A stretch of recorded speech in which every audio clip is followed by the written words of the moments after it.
अर्नब ने किया हुडनी मैजिक और शाह के हैट से निकला गोल्डन रैबिट। भक्त चैनलगढ़ कितने प्रसन्न नजर आए जब उन्हें लगा कि खुद को परम भक्त मानने वाले चैनल के मालिक अर्नब रंजन गोस्वामी को टीआरपी घोटाले में अब मुंबई पुलिस गिरफ्तार कर लेगी। उसे न्यायपालिका से भी राहत नहीं मिल रही। तो आखिर हुआ क्या कि गई बाजी पूरी पलट। कैसे अर्नब ने किया हुडनी मैजिक और कैसे निकला शाह के हेड से गोल्डन रैबिट। तो आज पड़ताल करेंगे सत्ता के इस इंद्रजाल की और जानने की कोशिश करेंगे ईश्वर की अपरंपार अद्भुत लीला और उसके विराट स्वरूप को। चौपाल चर्चा में मैं हूं अंशुमान त्रिपाठी। मेरे अंतरंग सखा अर्नब रंजन गोस्वामी इतने अकेले पड़ गए इन दिनों कि जिन जिन को अपना समझा सबसे साथ देने की बात कही, सबसे पूछा। जी न्यूज के सुधीर चौधरी से उनका डीएनए के बारे में पूछता है भारत, तो इंडिया टीवी के रजत शर्मा जी से भी पूछता है भारत, तब से तक तक सबसे पूछता है भारत। सारे भक्त चैनलगण भी सब नाका खा गए। कल तक विपक्ष से सवाल पूछने वाला आज हम ही से सवाल पूछ रहा है।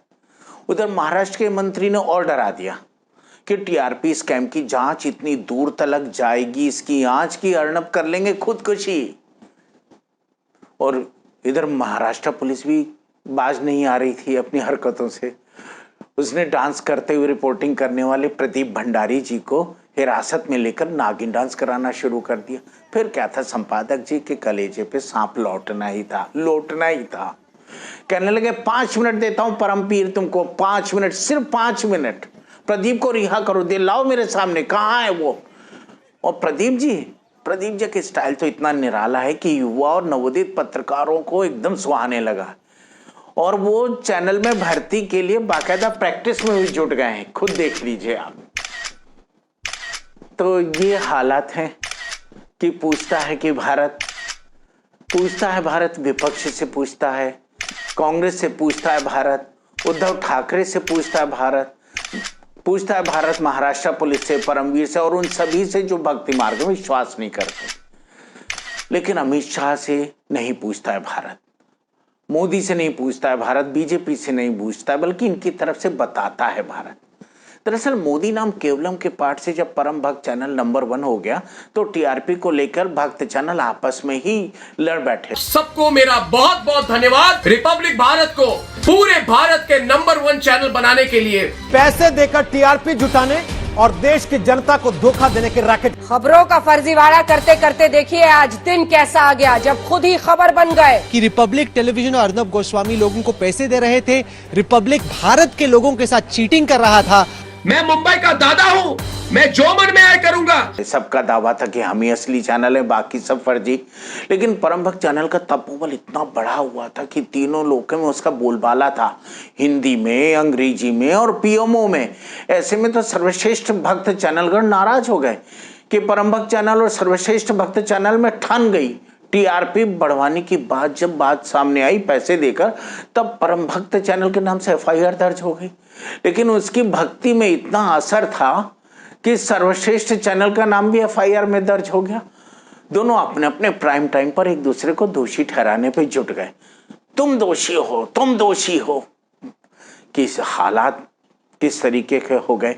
ऐसे में परम भक्त चैनल पर क्षीरशाही भगवान विष्णु का वरद हस्त था।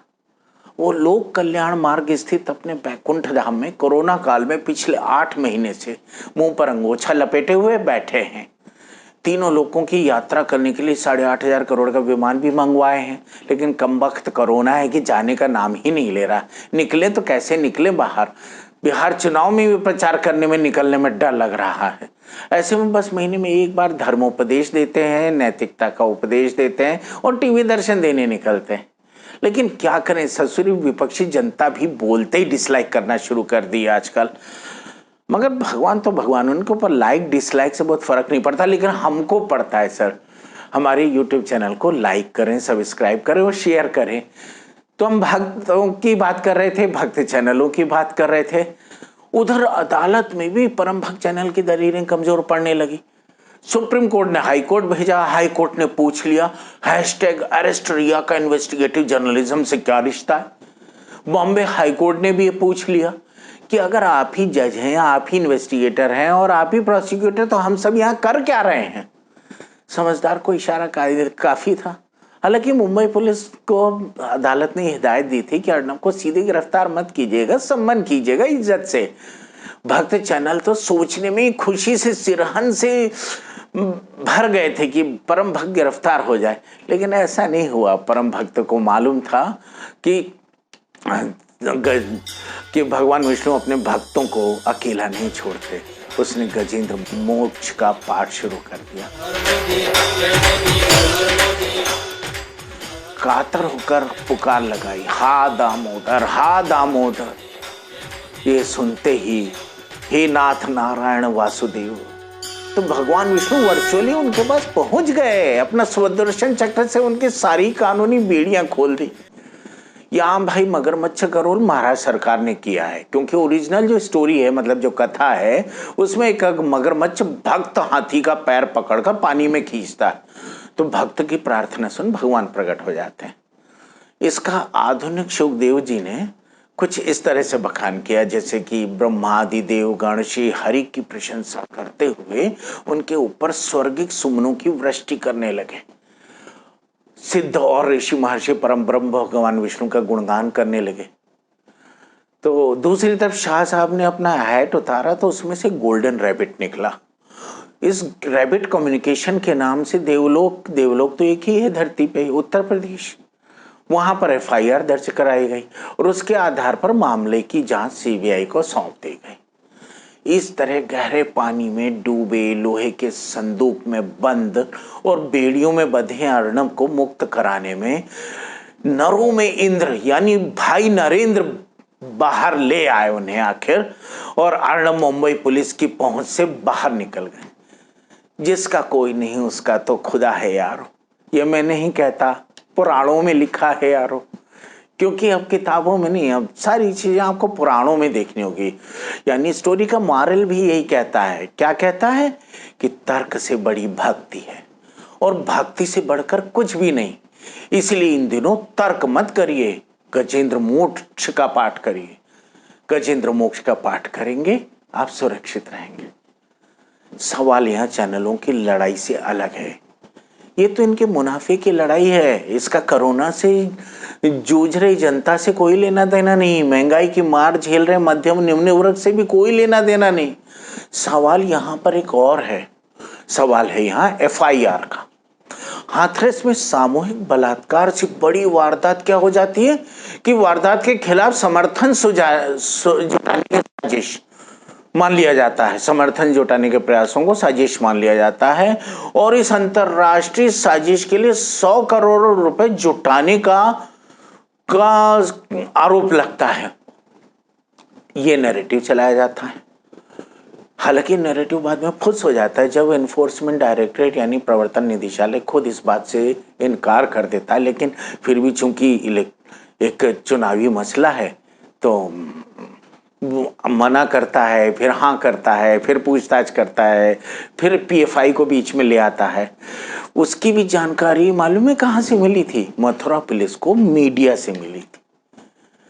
उसकी जानकारी मथुरा पुलिस ने मीडिया से ली थी कि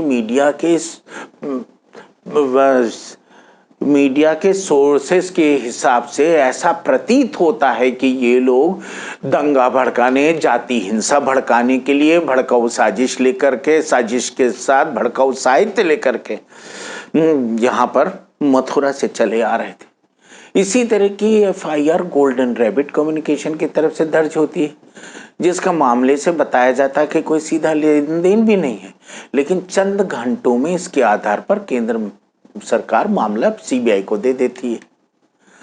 तो दोनों तरफ एफआईआर है।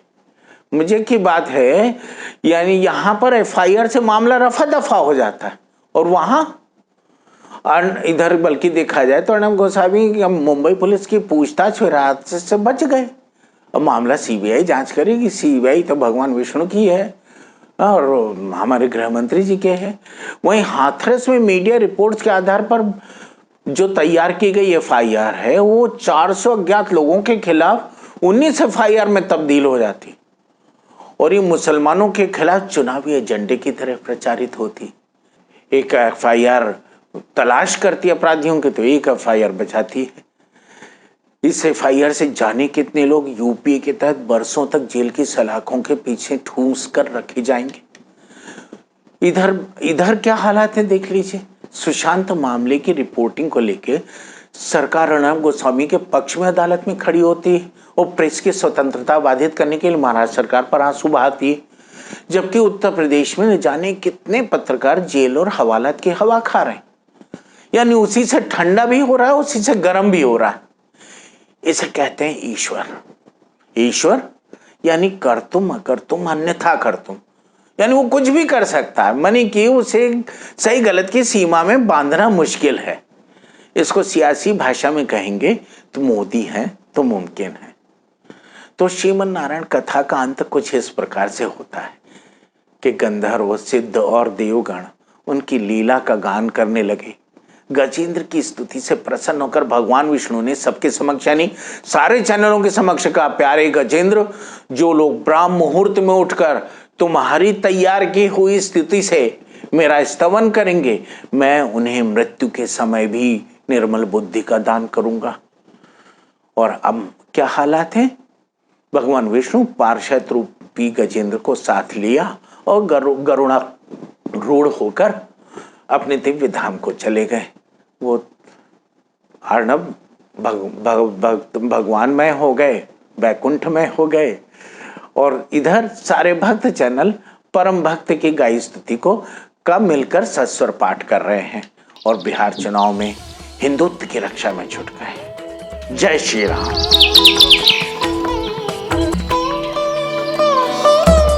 हमें आपके प्रोत्साहन की जरूरत है। आप हमारे YouTube चैनल को लाइक, सब्सक्राइब और शेयर करें और फॉलो करें हमारे इंस्टाग्राम हैंडल को जो है चौपाल_इंडिया। साथ ही खबरों के लिए आप विजिट कर सकते हैं हमारी वेबसाइट indiachopal.com पर।